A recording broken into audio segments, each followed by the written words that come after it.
Doctor Jayaraj, ഇതിനകത്ത് ഇന്നിപ്പോ CPM പ്രതിനിധി ഇല്ല ഈ വിഷയത്തിൽ ഔദ്യോഗികമായ നിലപാട് പറയാൻ. പക്ഷെ താങ്കൾക്ക് ഈ പാട്ട് കേട്ടിട്ട് എന്ത് തോന്നി?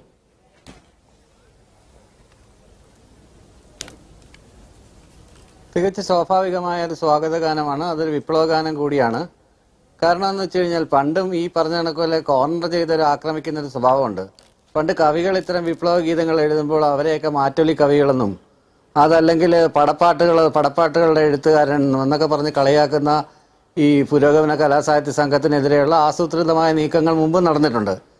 അപ്പോൾ മുഖ്യമന്ത്രിമാർക്കെതിരെ അല്ലെങ്കിൽ മുഖ്യമന്ത്രിമാർക്ക് അനുകൂലമായി ഇത്തരം ഗാനങ്ങൾ ഇപ്പം VS-ന്റെ കാലത്തുണ്ടായിട്ടുണ്ട്, നായനാരുടെ കാലത്തുണ്ടായിട്ടുണ്ട്, AKGയുടെ കാലത്തുണ്ടായിട്ടുണ്ട്, EMS-ന്റെ കാലത്തുണ്ടായിട്ടുണ്ട്. സാമ്രാജ്യരായിട്ടുള്ള എല്ലാ നേതാക്കന്മാരുടെയും ജീവചരിത്രം എടുത്തു കഴിഞ്ഞാൽ EMS-ന്റെ ജീവചരിത്രത്തിന്റെ പേര് തന്നെ നിങ്ങൾ പരിശോധിക്കുക. കേരളത്തിനെ കുറിച്ചാണ് പറയുന്നത്, എൻ്റെ ജീവിതകഥയെന്നല്ല അദ്ദേഹം പറഞ്ഞത്.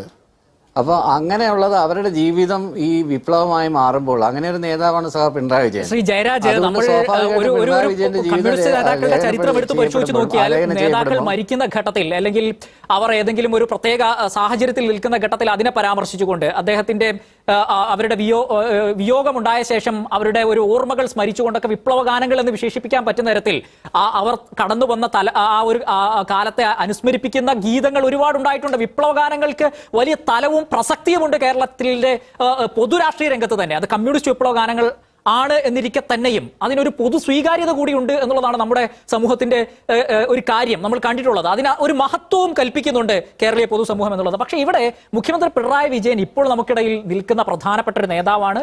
അദ്ദേഹം ഇരിക്കുന്ന വേദിയിൽ അദ്ദേഹത്തെ ഇരുത്തിക്കൊണ്ട് വിപ്ലവ ഗാനങ്ങളും എന്ന് നിങ്ങൾ വിശേഷിപ്പിക്കുന്ന അല്ലെങ്കിൽ സ്വാഗത ഗാനം എന്നൊക്കെ വിശേഷിപ്പിക്കുന്ന തരത്തിൽ പുകഴ്ത്ത് പാട്ടുകൾ ഒന്നല്ല, ഇത് ഒരുപാട് തവണയായി ആവർത്തിക്കുന്നു. അതിനോട് നോ പറയാൻ അദ്ദേഹത്തിന് പറ്റുന്നുമില്ല. ഒരു ബുദ്ധിമുട്ടും തോന്നാത്തത് എന്തുകൊണ്ടാണ് ശ്രീ ജയരാജ്, പാർട്ടിക്കും അദ്ദേഹത്തിനും? രണ്ട് തരത്തിൽ ഇതിനെ പറയാം. ഈ നമ്മുടെ ദേശീയ ഗാനമാണല്ലോ ജനഗണമന ടാഗോർ എഴുതിയപ്പോൾ അതിനെക്കുറിച്ചുണ്ടായ ഏറ്റവും വലിയ വിമർശനം എന്താണെന്ന് വെച്ച് കഴിഞ്ഞാൽ അത് ജോർജ് അഞ്ചാമനെ സ്തുതിക്കാൻ പാടിയതാണെന്നാണ്. അപ്പോൾ അങ്ങനെ ചരിത്രം എടുത്ത് പരിശോധിച്ച് കഴിഞ്ഞാൽ ഇത്തരം ഗാനങ്ങളുടെ ചരിത്രമെല്ലാം എടുത്ത് പരിശോധിച്ച് കഴിഞ്ഞാൽ ഒരു വിഭാഗത്തിന് വേറെ രീതിയിൽ വേണം വ്യാഖ്യാനിക്കാം, മറ്റൊരു വിഭാഗത്തിന് വേറെ രീതിയിൽ വ്യാഖ്യാനിക്കാം. ജനാധിപത്യ സ്വാതന്ത്ര്യമുള്ള സമയത്ത് ആളുകൾക്ക് എങ്ങനെ വേണമെങ്കിലും വ്യാഖ്യാനിക്കാം. പിണറായി വിജയനെ സ്തുതിച്ചുകൊണ്ടുള്ള പാട്ട് ഇനി കമ്മ്യൂണിസ്റ്റ് പാർട്ടിയുടെ ഔദ്യോഗിക ഗാനമായി മാറിയേക്കാം എന്നാണ് താങ്കൾ ഈ പറഞ്ഞു വരുന്നത്? അങ്ങനെ കമ്മ്യൂണിസ്റ്റ് പാർട്ടിക്ക് ഔദ്യോഗിക ഗാനമൊന്നുമില്ല. കമ്മ്യൂണിസ്റ്റ് ഇന്റർനാഷണൽ അത്ര ഔദ്യോഗിക ഗാനമുണ്ട്. ഇന്ത്യയിലെ communist party of India Marxist അങ്ങനെ ഔദ്യോഗിക ഗാനമൊന്നുമില്ല. നമ്മുടെ ദേശീയ ഗാനത്തിന്റെ വിമർശന പശ്ചാത്തലം ചൂണ്ടിക്കാണിച്ചപ്പോൾ എനിക്കതവിടെ ചേർന്ന് പോകുന്നത് ഇങ്ങനെയായി തോന്നിയുള്ളൂ. അതാ ചോദിച്ചത്, ഒരു സംശയമായി ചോദിച്ചാണ്. അതല്ല, അത്ര സതുദ്ദേശത്തോടു കൂടി എഴുതിയ ഒരു ദേശീയ ഗാനത്തിനെ വരെ അപലപിക്കാനായിട്ട് ഇവിടെ ആളുകളുണ്ടെന്നാണ് ഞാൻ പറഞ്ഞത്. അത്തരം സതുദ്ദേശത്തോടു കൂടി എഴുതിയ ഒരു ദേശീയ ഗാനത്തെ വരെ അപലപിക്കാനും ആക്ഷേപിക്കാനുമായിട്ട് ഒരു കൂട്ടം ആളുകൾ ഇവിടെ ഉണ്ട്. അപ്പൊ എന്തിനേയും ആ രീതിയിൽ ഇപ്പം ആഫ്രിക്കയിലെ ഒരു കഥയുണ്ട്. ഒരു മരത്തിന്റെ ചുറ്റും നിന്ന് ആ മരം മുറിക്കുന്നതിന് മുമ്പിൽ ആ മരത്തിന്റെ ചുറ്റും നിന്ന് ആ മരത്തിന് തെറി വിളിച്ചുകൊണ്ടിരുന്നാൽ മതി, മരത്തിന്റെ ചില്ലകൾ താനെ ഉണങ്ങുകയും പിന്നെ മുറിച്ചിടാൻ വലിയ എളുപ്പമായിരിക്കുമെന്ന്. അങ്ങനെ കുറെ നാളുകളായിട്ട് മാധ്യമമായിട്ട് നടത്തിക്കൊണ്ടിരിക്കുകയല്ലേ, എത്രയോ വർഷങ്ങളായിട്ട്.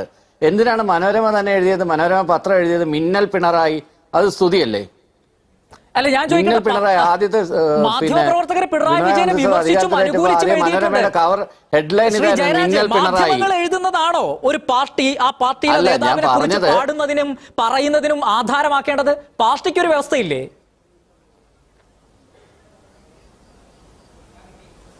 പാർട്ടിയുടെ വ്യവസ്ഥതയ്ക്കുള്ളിൽ നിന്ന് തന്നെ ഇത്തരം കാര്യങ്ങളൊക്കെ നടക്കുന്നത്.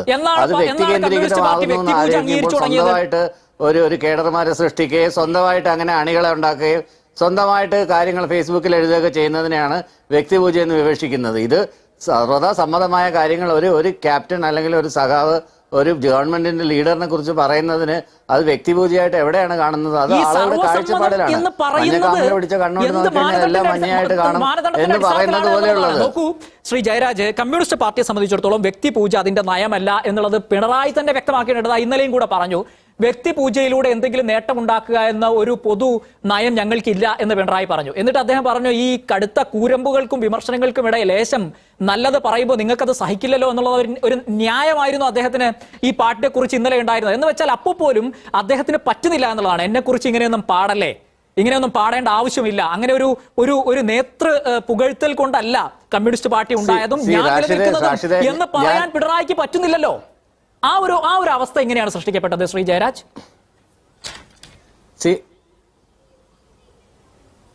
അങ്ങനെ പറയേണ്ടുന്ന കാര്യമില്ലെന്നേ. അങ്ങനെ എന്തിനാണ് പറയുന്നത്? അണികൾക്ക് ഏതെല്ലാം രീതിയിൽ അവർക്ക് ഇഷ്ടപ്പെട്ട ലീഡറിനെ കുറിച്ച് പാട്ട് പാടാനും എഴുതാനും ഒക്കെ അവകാശമുണ്ട്. അത് വ്യക്തിപൂജ്യം എന്നുള്ള രീതിയിൽ ചുരുക്കി കാണുന്ന എന്തിനാണ്? ഒരു കാര്യം കൂടെ ഞാൻ പറയാം. മലയാളി സമൂഹം പൊതുവെ സിനിക്കലാണ്. ആളുകളെ കുറിച്ച് നല്ലത് പറയാൻ വലിയ ബുദ്ധിമുട്ടാണ്. അത് സെലക്റ്റീവായിട്ട് ചില ആളുകളെ കുറിച്ച് നന്മ പറയുകയും സെലക്റ്റീവായിട്ട് ചില ആളുകളെ ചീത്ത വിളിച്ചുകൊണ്ടിരിക്കുകയും ചെയ്യുന്ന ഒരു സംവിധാനം കേരളത്തിലുണ്ട്. ഉദാഹരണത്തിന് ഞാൻ എൻ്റെ പേഴ്സണൽ എക്സ്പീരിയൻസ് വേണേൽ പറയാം. ഞാനൊരു നിയർ ഡെത്ത് എക്സ്പീരിയൻസ് അനുഭവിച്ച സമയത്ത്, രോഗശൈലിയിൽ മരണാസന്നനായി കിടക്കുന്ന സമയത്താണ് ആദ്യമായി ഇതൊരു നല്ല പയ്യനായിരുന്നല്ലോ എന്ന് പറയുന്നത് ഞാൻ കേൾക്കുന്നത്. അത്രയും വർഷം ഞാൻ ജീവിച്ചിരിക്കേണ്ടി വന്നു ഒരു നല്ല വാക്ക്. മരണശയ്യയിൽ പോയപ്പോഴാണ്. മരണശയ്യയിൽ പോയി മരിച്ചു കഴിഞ്ഞിട്ട് സ്മാരകങ്ങൾ ഉണ്ടാക്കുകയും അല്ലെങ്കിൽ ഇങ്ങനെയൊക്കെ പറയുന്നതിനകത്ത് ഒരർത്ഥവുമില്ല. അതുകൊണ്ട് ചെയ്ത കാര്യങ്ങൾ, പിണറായി വിജയന്റെ ജീവിതം എന്ന് വെച്ചാൽ കേരളത്തിന്റെ രാഷ്ട്രീയ ചരിത്രത്തിലെ സുപ്രധാനമായ ഏടുകളിലൊന്നാണ്. അതിനെ കോർത്തിണക്കി കഴിഞ്ഞ 2 വർഷത്തെ ഭരണ നേട്ടങ്ങളെ കുറിച്ച് പറയുന്നതിനകത്ത് അതൊരു സ്തുതിഗീതമായിട്ട് അനുഭവപ്പെടുന്നവർക്ക്, പിണറായി വിജയൻ അരോചകമായി തോന്നുന്ന ആളുകൾക്ക് മാത്രമായിരിക്കും അത് സ്തുതിഗീതമായിട്ട് തോന്നുന്നത്. പക്ഷെ അദ്ദേഹം ചെയ്ത നല്ല കാര്യങ്ങൾ കണ്ണു തുറന്ന് കാണുന്ന നിഷ്പക്ഷവാദികളായിട്ടുള്ള ഇടതുപക്ഷ ചിന്തകർക്ക് ഒരിക്കലും അതൊരു അരോചകമായിട്ട് തോന്നത്തുമില്ല. അത് കറക്റ്റായിട്ട് അതൊരു വിപ്ലവഗാനത്തിന്റെ രീതിയിൽ തന്നെ പക്ഷെ അരോചകമായി തോന്നിയിരുന്നു. തിരുവാതിരയും മറ്റു പാട്ടുകളൊക്കെ കുറച്ച് അതിര് കടന്നു എന്നൊരു തോന്നൽ എനിക്കുണ്ടായിരുന്നു. പക്ഷെ ഈ പാട്ട് എംപ്ലോയീസിന്റെ ആ പാട്ടുണ്ടല്ലോ, അതിനകത്ത് എനിക്ക് അത്ര വലിയ പ്രസവമായിട്ടുള്ള തോന്നിയില്ല. ശരി ശ്രീ ജയരാജ്, എന്ന് വെച്ചാൽ ഇപ്പോഴത്തെ പാട്ട് അത്യാവശ്യം വരികൾ താരതമ്യേന മെച്ചമാണ്. ഇതിന് മുൻപിറങ്ങിയ സ്തുതിപ്പാട്ടുകളൊക്കെ വെച്ച് നോക്കുമ്പോൾ മെച്ചപ്പെട്ട വരിയും ഈണവും ഒരു ആവേശവും ഒക്കെ അത് കേൾക്കുമ്പോൾ തോന്നുന്നുണ്ട് എന്നുള്ള ഒരു വസ്തുതയുമാണ്. ഇതിന് മുൻപ് കാരണഭൂതൻ എന്ന് പറയുന്ന തിരുവാതിരപ്പാട്ട് പൂരനശ്വരൻ നമ്പൂതിരിയാണ് എഴുതിയതെന്നാണ് എൻ്റെ ഓർമ്മ. ആ പാട്ടിനെ കുറിച്ച് വലിയ വിമർശനം ഉയർന്നിരുന്നു. പിന്നീട് കാരണഭൂതൻ എന്ന വാക്ക് വലിയ ട്രോളാവുകയും സമൂഹത്തിൽ എങ്ങനെയൊക്കെയാണ് അതിനെ പിണറായി വിരുദ്ധരൊക്കെ യൂസ് ചെയ്തത് എന്നൊക്കെ നിങ്ങൾക്കറിയാമല്ലോ. അങ്ങനെ ഒരു അവസ്ഥയുണ്ടായി. അതിനുശേഷമാണ് കഴിഞ്ഞ വർഷം ഈ പിണറായി നാടിന്റെ അജയൻ എന്ന നിശാന്ത് തിളയുടെ ഒരു കേരള CM എന്ന് പറയുന്ന ഒരു യൂട്യൂബിലൂടെയുള്ള ഒരു പാട്ട് റിലീസ് ചെയ്തത്. അതിന്റെ വരികൾ ഇങ്ങനെയാണ്: പിണറായി വിജയൻ നാടിന്റെ അജയൻ, തീയിൽ കുരുത്തൊരു കുതിരയെ, കൊടുങ്കാറ്റിൽ പറക്കുന്ന കഴുകനെ എന്നൊക്കെ. ഇടതുപക്ഷ പക്ഷികളിൽ ഫിനിക്സ് പക്ഷി പിണറായിയ, സ്വജനപക്ഷവാദികളിൽ വാദ്യാർ എന്നും മാസ്റ്റർ ഡാ എന്നൊക്കെ. ഇത് കേട്ട് അഭിരമിക്കുന്നുണ്ടോ കമ്മ്യൂണിസ്റ്റ് പാർട്ടികളിൽ ആരെങ്കിലും? ശ്രീ ജയരാജ്, ഇത്തരം നിലവാരം കുറഞ്ഞ കാര്യങ്ങളിലൊന്നും ആരും അഭിമുഖീകരിക്കുന്നില്ല. അത് ആരെക്കുറിച്ച് എഴുതിയാലും.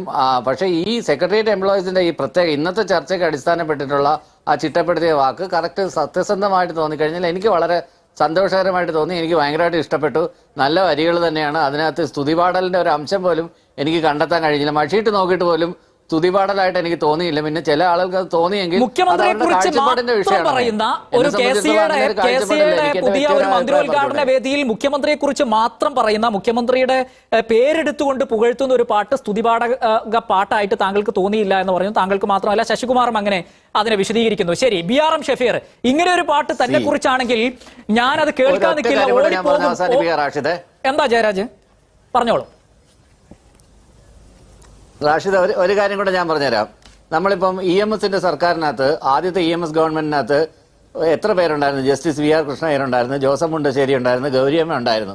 പക്ഷെ നമ്മൾ പറയുമ്പോൾ EMS ഗവൺമെന്റ് എന്നാണ് പറയുന്നത്, അച്യുത മേനോന്റെ മിനിസ്ട്രി എന്നാണ് പറയുന്നത്, കരുണാകരൻ മിനിസ്ട്രി എന്നാണ് പറയുന്നത്, ഉമ്മൻചാണ്ടി മിനിസ്ട്രി എന്നാണ് പറയുന്നത്. അത് ലീഡറിനെ ബേസ് ചെയ്തിട്ടാണ്, അങ്ങനെയാണ് രേഖപ്പെടുത്തിയിരിക്കുന്നത്. ചരിത്രത്തിൽ അങ്ങനെ തന്നെയാണ് രേഖപ്പെടുത്തുന്നത്. ഓരോരുത്തർ ചെയ്ത കാര്യങ്ങൾ വ്യക്തിപരമായിട്ട് വേറെ പ്രത്യേകം പറയുന്നെങ്കിലും ഏത് മിനിസ്ട്രിയുടെ കാലത്താണ്?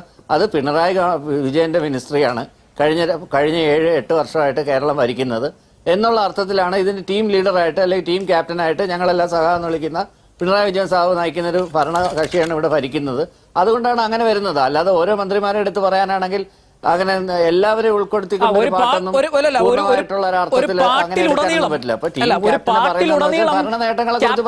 മാത്രമാകുമ്പോഴുള്ള ചോദ്യമാണ് അവിടെ ഉയരുന്നത്. നിങ്ങൾക്കത് സ്വാഗത ഗീതവും അല്ലെങ്കിൽ വിപ്ലവ ഗാനവും ഒക്കെ ആയി തോന്നും. ബാക്കിയുള്ളവർക്ക് അതിനകത്ത് വിമർശനത്തിന്റെ കണ്ണിലൂടെ നോക്കുമ്പോൾ അത് കമ്മ്യൂണിസ്റ്റ് പാർട്ടിയിൽ നിന്ന് ഇങ്ങനെ ഒരു ആവർത്തനമായ സ്തുതിഗീതങ്ങൾ കേട്ടുകൊണ്ടിരിക്കുമ്പോൾ, അതും ഒരു പ്രത്യേക നേതാവിലേക്ക് മാത്രം ആയിക്കൊണ്ടിരിക്കുമ്പോൾ ഇവിടെ പിണറായി സ്തുതിയാണോ ഇപ്പോഴത്തെ പാർട്ടി ലൈൻ എന്നുള്ളൊരു ചോദ്യം സ്വാഭാവികമായി വരും. ആ ചോദ്യത്തെയാണ് ഇപ്പൊ താങ്കൾ ഉൾപ്പെടെയുള്ളവർ അഡ്രസ് ചെയ്യുന്നത് എന്ന് മാത്രം. ഞാൻ